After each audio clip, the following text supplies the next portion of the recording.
Another male health issue is erectile dysfunction, or ED, commonly known as impotence. Many men suffer from ED, but do not discuss it due to the sensitive nature of the condition. I sat with Dr. Chilecium Ahaghotu, Chief Division of Urology at Howard University Hospital, for a candid conversation on the subject regarding erectile dysfunction.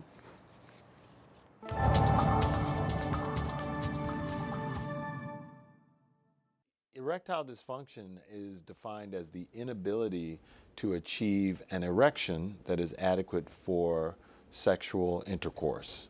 That is the American Urologic Association definition of erectile dysfunction.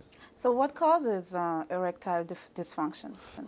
There are a number of factors that play into ED, and probably the most common is some kind of narrowing of the blood vessels, or what we call vascular insufficiency. Also involves the tissue within the penis that needs to relax and expand in order to allow blood to fill that area.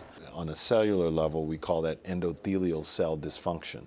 But for the most part, the easiest way to think about it is if there's an inadequate amount of blood flow into the penis, that's the most common cause. And it's associated with a number of diseases such as diabetes, peripheral vascular disease, chronic hypertension, and a number of other disorders, high cholesterol.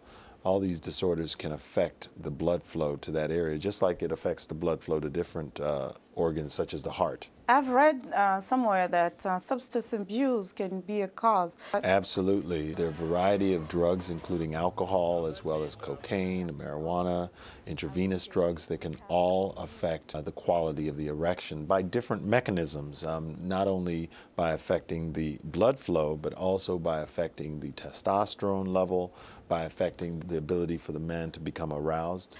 Depending on the cause, is there a length to the impotence, or it's a long-term condition? Well, you can have reversible or transient causes of erectile dysfunction.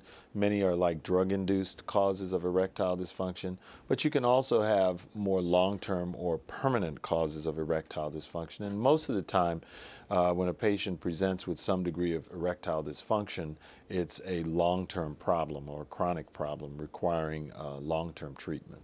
Is it a very common condition? It is extremely prevalent. The incidence begins in the 30s, and it continues to increase every decade of life until you get into your 70s and 80s, where the incidence can be as high as 80% of men in their 80s can have some degree of erectile dysfunction. Does erectile dysfunction lead to sterility?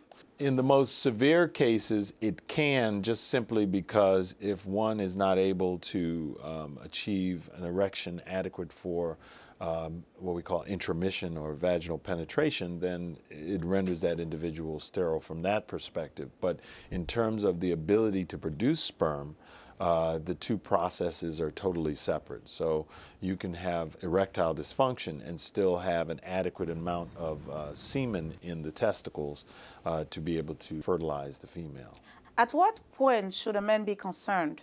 Well, I think that, by definition, it is very subjective. I think that if one is having more and more difficulty in achieving an erection that allows them to maintain an intimate relationship with their partner, I think at that point one should start to seek advice from a trained health provider who can do a history and see if they can identify possible risk factors. Because the earlier you identify those factors and start working on them, you might at least mitigate the progressive nature of erectile dysfunction, possibly reverse some of the effects as well. So there are some steps to reduce the risk? Sure. First thing is to identify some of the, the lifestyle factors such as smoking, diet, and those sort of things. Of course, if the testosterone level is low, you can address that issue. So there are some factors that you can reverse, which can actually improve the quality of the male sexual experience before actually putting them on treatment. Is it possible to cure this condition? There are different ways that we can treat erectile dysfunction after we have identified the potential causes, and we've addressed it. If the individual is still having difficulty with erection, we have medications, all of the oral drugs that are out there now for treating erectile dysfunction. Occasionally those don't work, and we have more invasive treatments. In fact, we have sort of the last resort treatment, which is a surgical implant, which we can use to restore the erections to the male. We don't dabble lightly in that treatment, but it is available, and it's very successful in properly selected patients. So I like to tell men who come in to be evaluated that as long as you're committed and can exercise patience and tolerance, usually you can get a male to a point where he is comfortable with his sexual function, no matter what the cause is. Sildenafil, also known as Viagra, is one of the best-known medications for erectile dysfunction, but experts recommend that men consult a physician for a treatment suited to their individual needs. And that's our Africa Health Network report for today. For more health news and developments, be sure to visit our website at africahealthnetwork.com. Back to you, Vincent Dinyake. Wow. Excellent report there, Linord. Thanks. And be sure to watch Linord Moudou's Africa Health Network reports every Tuesday and Thursday right here on In Focus.